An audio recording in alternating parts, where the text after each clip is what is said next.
pulang gak ada duit.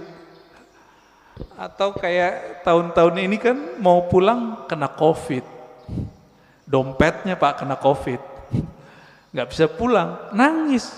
Itu nangis apa? Teringat kampung fisik. Jadi jika orang bisa nangis karena ingat kampung fisik, kampung badan ini, teringat orang tua zahir, apalagi jika dia teringat dengan orang tua rohaninya. Sering dengar nggak istilah Nur Muhammad? Ya, masih ingat disebut apa? Nur Muhammad itu Abul Arwah, bapaknya sekalian roh. Maka ketika roh itu rindu ke siapa? Dia rindu sama ayahnya. Itulah kenapa kalau solawat jadi wajib dalam solat. Allahumma salli ala Sayyidina Muhammad. Ini orang malah debat, nggak boleh pakai Sayyidina, boleh pakai Sayyidina. Itu mah debat biasa itu. Kolbunya, ruhnya rindu nggak kepada Rasulullah? Nah, kalau sudah sampai ke sana, dia sudah sampai ke ma'rifatur ruh. Mengenal ruh dari mana dia berasal. Dulu dia bersama siapa. Nah, ini kabar gembiranya Pak. Ruh kita ini dulu ngapain di sono, sekarang diulang aktivitasnya. Kalau dulu Bapak di sono suka mendatangi Nabi, suka mendatangi orang yang dekat dengan nur Nabi itu, maka sekarang Bapak pasti suka dengerin pewaris-pewaris Nabi. Pasti cinta sama zuriat Nabi. Nah, orang-orang yang dulu mencintai Rasulullah di sana, di alam ruh itu, dia cinta kepada nur Nabi. Maka Allah kasihlah dia fisik di dunia bernama Habib. Atau ulama, dua aja. Habib atau ulama. Jadi kenapa Habib terlahir sebagai Habib, Kiai sebagai Kiai, Gus sebagai Gus, Ajengan sebagai Ajengan? Karena dulu nurnya mengagumi nurnya Nabi sallallahu alaihi wasallam. Itulah makna hadis al-arwah junudun mujannadah, hadis sahih Muslim. Ini syarahnya jarang orang menjelaskan ini. Roh itu dia berbaris-baris seperti tentara. Nah, dulu nih Bapak kalau dibukakan pintu kolbunya, itu bisa lihat Pak. Dulu kita seperti ini di sono, ngumpul Pak seperti ini. Bapak kenapa sebut masjid ini Masjid Nabawi? Karena merindukan Nabi sallallahu alaihi wasallam. Semoga para pewakaf, pendiri, pengurus diberkahi oleh Allah, diberi rindu kepada Rasulullah. Bahkan sebelum wafat Allah kasih mimpi ketemu Rasulullah sallallahu alaihi wasallam. Amin. Pasti bisa Pak. Rasulullah kan nggak mati beliau, cuma pindah alam. Kalau kita bisa mati sebelum mati, bukan bunuh diri loh Pak ya. Mati sebelum mati itu apa? Mampu memilah ini alam jasad, ini alam pikiran, ini alam kolbu, ini alam ruh. Mampu dia berzikir, bertahan, bisa dia ketemu Rasulullah sallallahu alaihi wasallam. Bisa Pak. Dulu Sayyid Muhammad Alawi Al-Maliki kalau mau ngapa-ngapain itu nanya sama muridnya, masih hidup. Saya nggak usah sebut namanya. Kalau disebut ntar jadi orang mengkultuskan beliau nanti. Orang kita Pak, Jawa Tengah kalau nggak salah ya, Kiai Fulan. Bertanya ke beliau, bocah, ya waladi, kira-kira begitu ya, anakku. Coba tanya ke Nabi, saya mau melakukan ini, beliau restu nggak? Itu yang minta siapa? Sayyid Muhammad, keturunan Rasulullah sallallahu alaihi wasallam, hafal banyak hadis. Muridnya pakar mimpi ketemu Rasulullah. Karena sholawat gak berhenti beliau. Sholawat aja terus. Maka Bapak Ibu saudara makan Allah, jika ingin bertemu Rasulullah, sholawat terus. Terus itu apa ujungnya? Ujungnya mati. Jadi kalau belum mati jangan berhenti. Dijamin Pak, pasti. Kenapa? Hadis jaminannya jelas. Man shalla alayya sallallahu alaihi asyara marat. Yang salawat kepadaku, Allah salawat kepadanya 10 kali. Saya mau tanya nih, ini 10 kali menurut kita atau menurut Allah? Coba lihat bahasa Arabnya. Sallallahu alaihi. Allah bersolawat kepadanya 10 kali. Berarti menurut Allah atau menurut kita? Kita ini Pak cukup dapat 1 salawat dari Allah pasti masuk surga. Salawat disertai rahmat masuk surga. Kalau 10 ketemu Rasulullah Sallallahu Alaihi Wasallam, ketemu Rasulullah pasti. Maka Nabi mengatakan, ini garansi Rasulullah. Orang yang paling dekat kepadaku nanti. Siapa? Aksaruhum salatan bi. Yang paling banyak bersolawat kepadaku. Inilah media kalau mau ketemu Rasulullah. Bisa. Siapa yang bilang gak bisa? Ya. Nabi mengatakan, nanti di akhir zaman ada Dajjal. Seandainya aku hidup saat itu, akulah hajijun alaikum, akulah pembela kalian. Secara fisik Nabi nggak ada Pak, tapi kan pewarisnya ada. Pewarisnya itulah disebut Al-Imam Al-Mahdi. Imam Mahdi, apa kata beliau? Namanya seperti namaku. Nama dalam bahasa Arab ismun. Ismun artinya tingkatan dan kemuliaan, bahkan ilmu. Itu artinya. Bukan Muhammad bin Abdullah. Muhammad bin Abdullah mah banyak habaib namanya dari dulu Muhammad bin Abdullah, tapi bukan Imam Mahdi. Ya.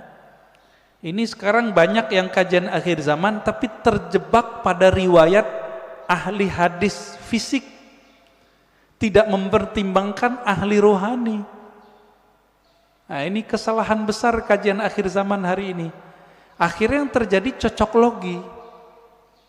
Kita berterima kasih, syukron ya, terima kasih para asatis akhir zaman.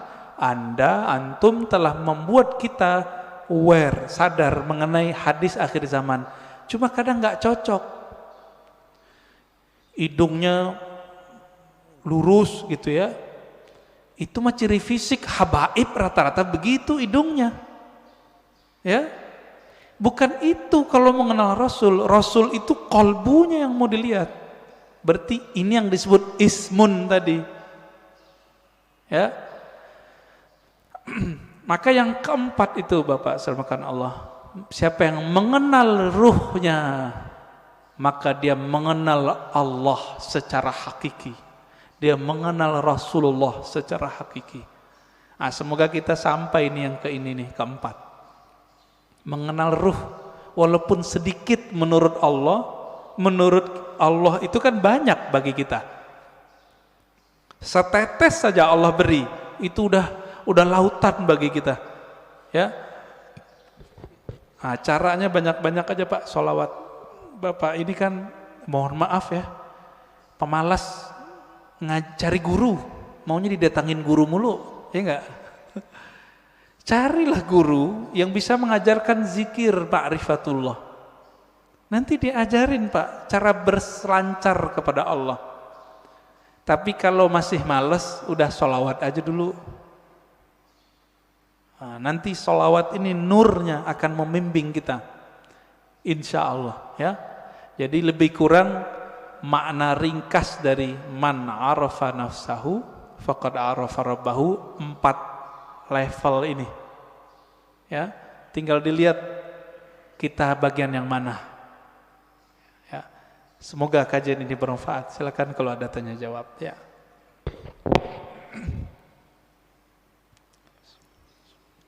Alhamdulillah selesai materinya, kita masuk ke sesi tanya jawab. Mungkin saya tanyakan dari akun YouTube An-Nabawi TV. Ada 5 pertanyaan nih, tapi tidak semuanya dipilih. yang terbaik. Yang pertama, mohon penjelasan Buya tentang perkataan bahwa telinga yang berdenging adalah nama kita disebutkan di alam malakut, maka bersolawatlah. Mohon penjelasannya tentang perkataan ini, jazakallah. Yang kedua Buya, betulkah hadis surga di bawah telapak kaki ibu itu hadis palsu? Mohon penjelasannya Bu. Iya. Demikian dari YouTube, itu aja yang terbaik kedua. Baik. Yang pertama tentang kalau telinga berdenging, nama kita disebut di alam gaib malakut. Ya. Itu yang hadisnya dinukil oleh Imam An-Nawawi dalam kitab Al-Azkar. Hadisnya lebih kurang hasan, tapi tidak menyebutkan mengenai alam malakut. Nabi cuma mengatakan, siapa yang telinganya berdengung, lebih kurang begitu, maka bacalah basmalah. Lalu ada doanya, zakaraniallahu bi khairin, semoga Allah menyebutku dengan yang baik. Itu maksudnya, bahkan bukan malakut saja, semoga Allah menyebutku dengan yang baik. Berarti lebih dari jabarut, lebih dari semuanya. Kalau Allah berbicara di mana? Karena Allah nggak petu tempat. Nah, ini yang disebut qadim. Ya, qadim. Tapi bisa saja kalam Allah disampaikan ke alam-alam yang lain. Wallahu taala alam. Itu maksudnya. Hadisnya hasan. Ya. Yang kedua, oh ya, surga di bawah telapak kaki ibu. Kalau kalimatnya begitu, iya, bukan hadis Nabi. Tapi yang ada di hadis Nabi, ridhonya Allah di bawah ridhonya orang tua, itu hadisnya. Ya, kemudian yang semakna dengan itu ada di hadis Imam Al-Hakim. Ada. Tapi kalimatnya bukan di bawah kaki gitu, enggak seperti itu di hadis yang ininya. Ya. Dua lagi Bu ya, boleh. Fadhal. Kalau aneh nggak tahu, aneh bilang nggak jawab ya, nggak ngerti gitu. Yang kedua, yang ketiga dan yang keempat, bagaimana cara kita mengalahkan nafsu ketika masa-masa futur? Yang kedua, Buya, untuk bab akidah, hakikat Allah dan arafa rabbahu, ulama sepakat harus memakai dalil hadis sahih untuk hujjah. Lalu bagaimana dengan hadis dari mimpi tadi bisa dihujjah akidah? Oke, bagus. Yang pertama tadi tentang cara mengalahkan nafsu. Di Quran itu kalimatnya cuma naha. Naha itu bukan mengalahkan. Naha, apa arti naha? Melarang. Jadi naha itu kita mampu melarang jiwa. Ini yang disebut mengontrol. Gimana caranya? An-nafs itu tidak bisa dizikirkan, dia cuma bisa dikontrol. Jika berkaitan dengan hawa nafsu, itu urusannya dengan makan. Maka jaga makannya, jangan yang haram dan jangan banyak. Jangan banyak ya. Jika berkaitan dengan syahwat yang besar, maka kurangi makan-makan yang membuat libido kita tinggi. Yang paling ringkas ya puasa. Puasa itu paling bagus. Jadi tidak ada lagi setahu saya yang paling kuat untuk mengolah nafs jiwa kecuali puasa. Nggak ada lagi Pak. Coba cek Bapak ini kalau puasa jalan, ngelihat yang bening-bening nggak berani. Wah lagi puasa, itu Pak. Coba aja tuh. Kalau nggak puasa, haji mumpung. Iya, tafadhal. Yang kedua tadi udah ya. Bab hakikat Allah. Oke. Hakikat Allah tidak diketahui kecuali oleh Rasulullah Sallallahu Alaihi Wasallam. Termasuk nanti Imam Mahdi itu mengerti hakikatnya Allah, ya, karena beliau pewarisnya Nabi. Plek apa yang Nabi tahu ada di dalam kolbunya. Tapi bagaimana dengan mimpi? Bagaimana dengan kaedah tadi? Untuk hujjah akidah mesti hadisnya sahih. Bahkan mesti mutawatir oleh sebagian ulama. Itu bab ilmu akidah. Ilmu akidah babnya bab akal. Ilmu akidah bab akal. Oke, kalau mimpi tadi bab mana? Yang nomor 4. Ya, orang ahli akal nggak percaya sama mimpi. Orang yang jago mimpi ketawa sama ahli akal, ilmumu segitu aja. Nah, jadi kita nggak perlu membantah. Ini 2 jalur yang berbeda, gitu. Nabi SAW mimpi nggak? Mimpi, Pak. Wahyu pertama yang turun ke Nabi itu mimpi. Hadis Sahih Bukhari, kitab Bad'il Wahyi. Awal ma budi'a bihil wahyu ar-ru'ya salihah. Kira-kira begitu kalimatnya. Wahyu pertama yang turun itu bukan Quran. Yang pertama turun cahaya turun kepada qalbu Nabi sehingga beliau melihat mimpi yang indah. Akibatnya beliau suka menyepi. Faitahannath fi ghari Hira. Lalu beliau menyepilah di Gua Hira. Itu. Jadi kalau kita menolak bab mimpi sama dengan menolak bab wahyu. Ingat, mimpi siapa nih? Mimpi waliullah, mimpi nabiullah. Kalau mimpi bapak, ibu mungkin ya. Kita tolak aja ya. Tapi Nabi mengatakan di akhir zaman hampir-hampir saja mimpi semua orang beriman itu benar. Pada beriman gak sih? Beriman gak? Beriman gak? Benar ke siapa? Ke Allah, ke Rasulullah. Rasulullah mengatakan salah satu warisan kenabian itu adalah ar-ru'ya as-salihah. Ar-ru'ya salihah juz'un minan nubuwah. Hadis Imam Tirmizi, hadis sahih. Ya. Jadi ahli qalbu itu jaga benar. Ternyata Imam Bukhari, Imam Tirmizi, imam-imam itu menghargai mimpi, maka mereka buatlah satu bab, satu kitab dalam sahih mereka, kitab Ta'birur Ru'ya. Imam Bukhari punya kitab itu. Dalam Sahih Bukhari, bab mengenai takbir mimpi. Kenapa, Pak? Ternyata sahabat Nabi setiap ba'da subuh setoran mimpi yang bening-bening itu kepada Rasulullah. Mimpi malaikat, mimpi melihat ada cahaya dari langit. Itu mereka cerita kepada Rasulullah. Kiai sekarang kan nggak bisa begitu, Pak. Wah, bunga tidur, nggak ngerti, bilang aja nggak ngerti, jangan dibilang bunga tidur. Ilmu mimpi itu ilmu yang mustakil, dia ilmu permanen dan berdiri sendiri. Dia nanti berkaitannya dengan ilmu rohani, ilmu tasawuf. Jadi tidak berbenturan dengan ilmu akidah. Gitu ya. Lagi Buya boleh? Tadi Buya membahas tentang mimpi. Bagaimana menurut Buya kalau saya pernah bermimpi Rasulullah SAW, amin, dan melihat beliau seperti jatuh cinta, tapi tidak terlalu detail melihat mukanya. Iya, kita sudah bacakan hadisnya tadi. Nabi bersabda, "Man ra'ani fil manam faqad ra'ani." Bahkan ada satu riwayat, faqad ra'al haq. Siapa yang bermimpi bertemu aku, maka ia telah melihat al-haq, kebenaran. Bahwa itu benar-benar Nabi sallallahu alaihi wasallam. Tapi kok kurang jelas? Kurang jelas itu karena ma'rifatun nabinya kurang jelas. Karena mengenal nabinya masih kurang detail, maka melihat nabinya masih samar. Bahkan ada teman kita yang mimpi Nabi itu nggak mau noleh, Pak. Nggak mau noleh. Cerita ke saya nangis-nangis. Rasulullah marah sama saya ya. Ada yang begitu. Antum bisa bayangkan, kita mau ketemu orang yang kita cintai, kita idolakan, tapi dia nggak mau noleh. Ruhnya nangis.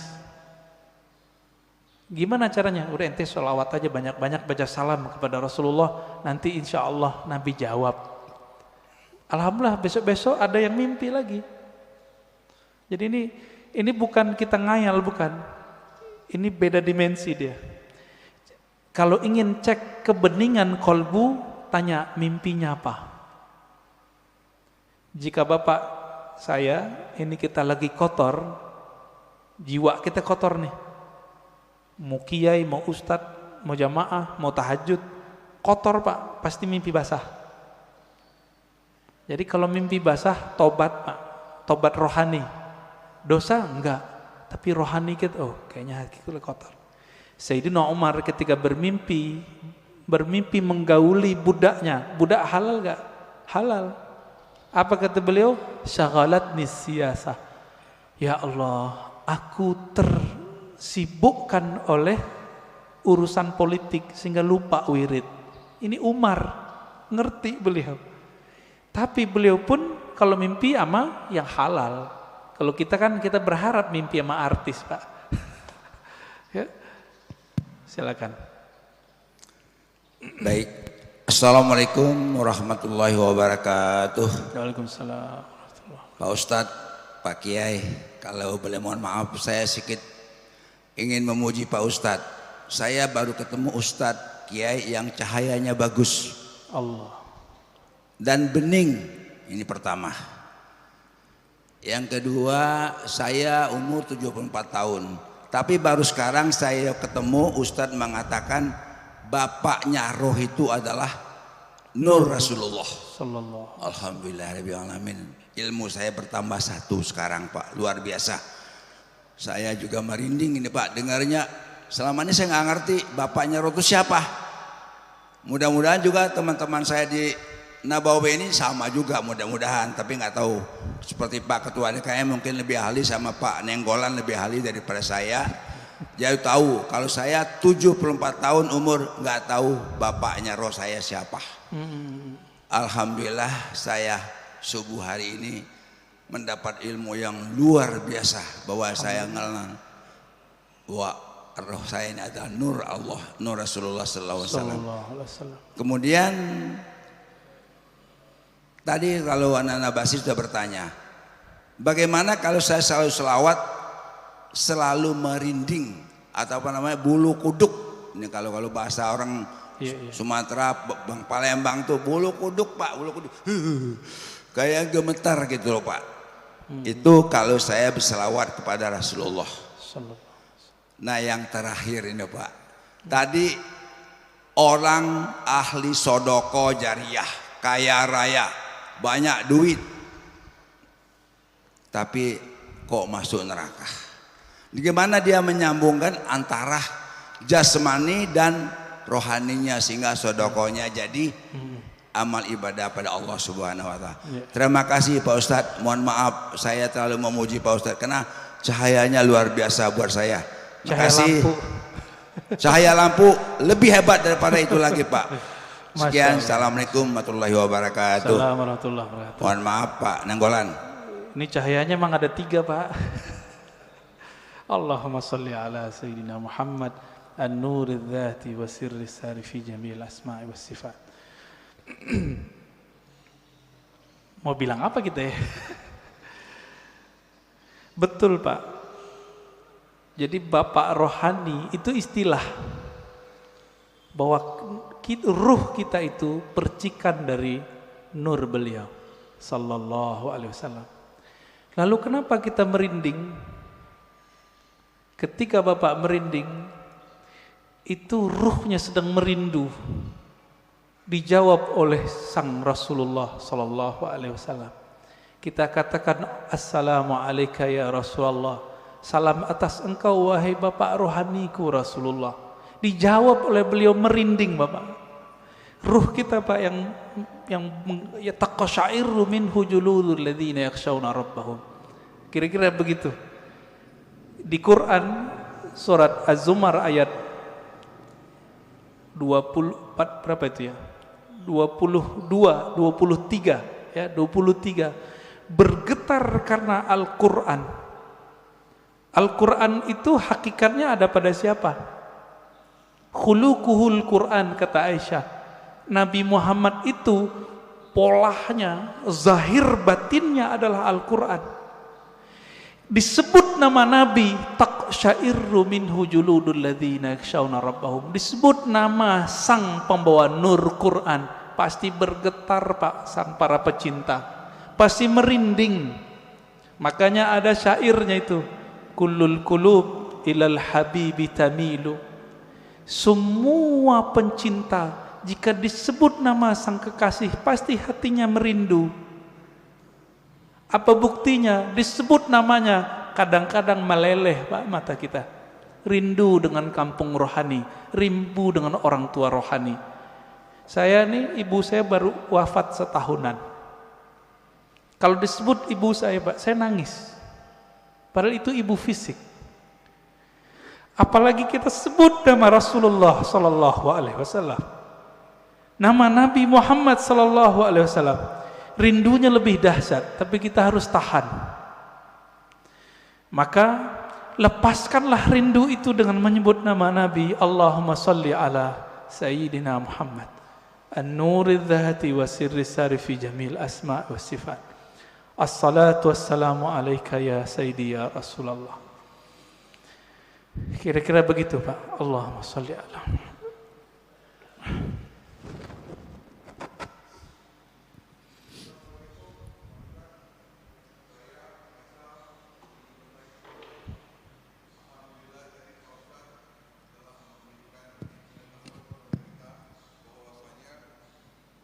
Rohani kita adalah Rasulullah sallallahu alaihi wasallam. Pada saat pembukaan Pak Ustadz juga mengatakan bahwa nama yang kita pakai sekarang ini adalah nama jasad yang diberikan oleh orang tua kita, guru kita, ataupun tetua kita, kakek, nenek misalnya. Sekarang saya mau tanya, siapa nama rohani kita Pak Ustadz? Yang dimana binnya adalah bin Muhammad Rasulullah SAW. Demikian. Assalamualaikum warahmatullahi wabarakatuh. Assalamualaikum. Yang tahu nama kita, orang tua kita bukan? Yang ngasih nama kita siapa Pak? Orang tua kita. Maka yang tahu nama ruhani Bapak, itu bukan saya. Tapi siapa yang tahu? Bapak Ruh. Tapi Bapak Ruh itu punya pewaris. Bukan ulama yang bisa baca kitab ini. Ulama yang mewarisi kolbunya Nabi, plok semuanya dia warisi. Itulah nanti namanya Al-Imam Al-Mahdi. Kalau umur Bapak panjang bisa. Jika belum muncul Imam Al-Mahdi, maka wali yang disebut wali ghaus. Jika di ilmu fikih disebut mujtahid mutlak. Mujtahid mutlak dia tahu nih barang hukumnya apa, keluar namanya. Maka bagi ahli ruh, wali-wali yang disebut wali kutub, itu mereka nggak ngerti. Yang ngerti wali namanya ghaus. Jadi wali itu kan banyak Pak, ada stratanya.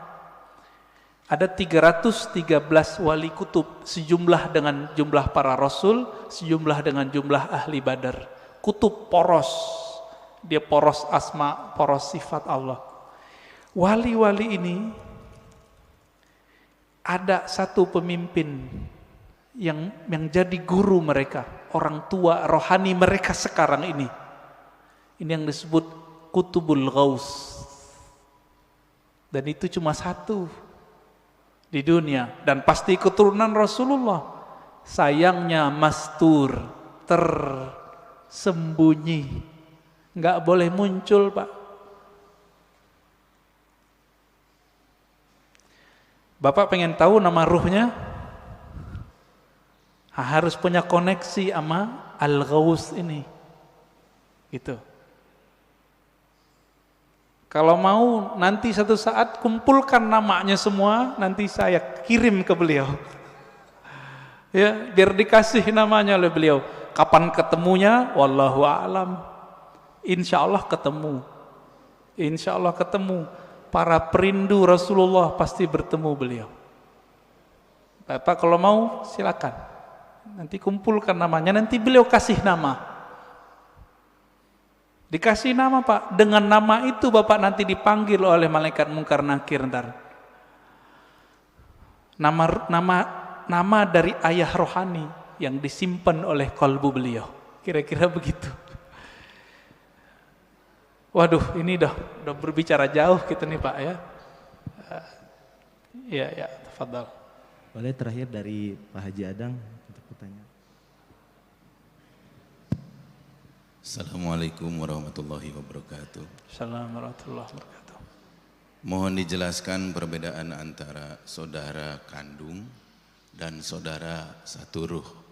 Karena terkadang walaupun kita saudara satu kandung, saudara kandung dan saudara ruh. Karena yang terjadi di dunia ini, sungguh pun kita saudara satu kandung, tapi mungkin jarang ketemu, banyak perbedaannya. Berbeda walaupun tidak satu kandung, kita sering ketemu dan banyak persamaannya. Kemudian mohon dijelaskan juga perbedaan pendengaran ruhani dan pendengaran jasmani, penglihatan ruhani dan penglihatan jasmani. Terima kasih. Ya. Beda saudara kandung secara jasad Pak ya, dengan saudara ruh. Dalilnya surat Al-Hujurat, innamal mu'minuna ikhwah. Sesungguhnya orang beriman itu bersaudara. Loh, babenya siapa? Ya, bapaknya siapa? Itulah Rasulullah, Abul Mukminin, bapaknya orang beriman. Maka istri Nabi disebut Ummul Mukminin. Tapi kan kita nggak manggil Nabi Abul Mukminin, padahal itu nama beliau sebenarnya. Disebut lebih tepat Abur Ruh. Saudara ruh ini itu diketahui dari syahadat Pak, dan pengenalannya kepada Bapak Ruh. Dan yang meniupkan roh tidak dicipta Pak. Tapi jika yang dimaksud roh itu jiwa dicipta. Jadi tergantung nih, kan ulama kita kadang menyebut roh tapi artinya nafs. Menyebut roh artinya kolbu, seperti Imam Ghazali. Maka ini dicipta. Inilah mazhab Imam Qushairi, Imam Ghazali, bahwa ruh dicipta. Tapi Quran kan ngomong ruh bukan yang itu. Kulir ruh min amri rabbi. Amri rabbi tidak dicipta. Roh adalah urusan Allah. Lillahil amru, ya. Allah punya amr, tapi juga punya penciptaan. Jadi Allah membedakan antara ciptaannya dengan urusannya. Urusan itu hembusan. Nah, jadi kita ini, fisik ini dengan kun fayakun. Kalau ruh enggak, tiupan Pak. Tiupan dari Allah Subhanahu wa taala.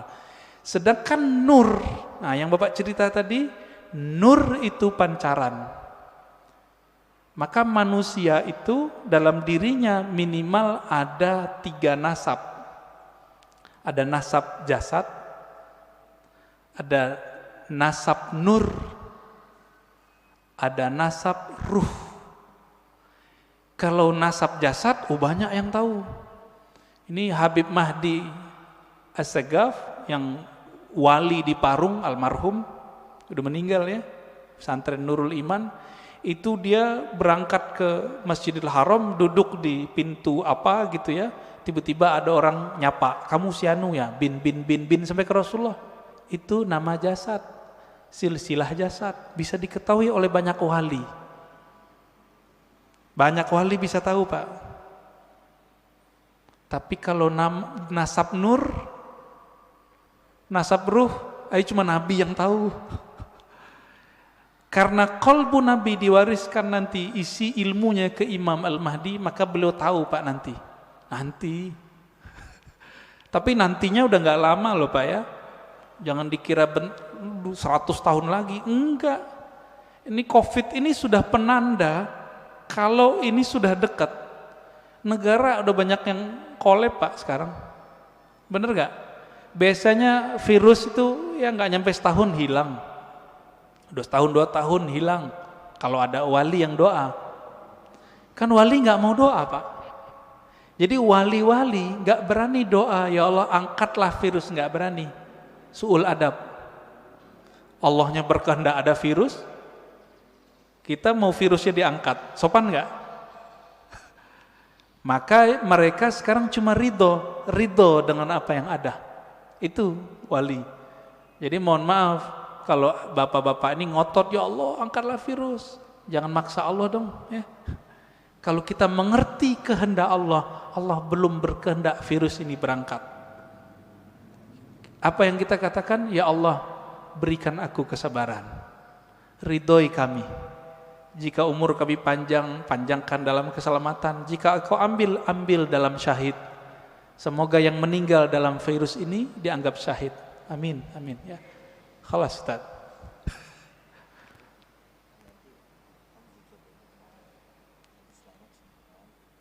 Zikir ya.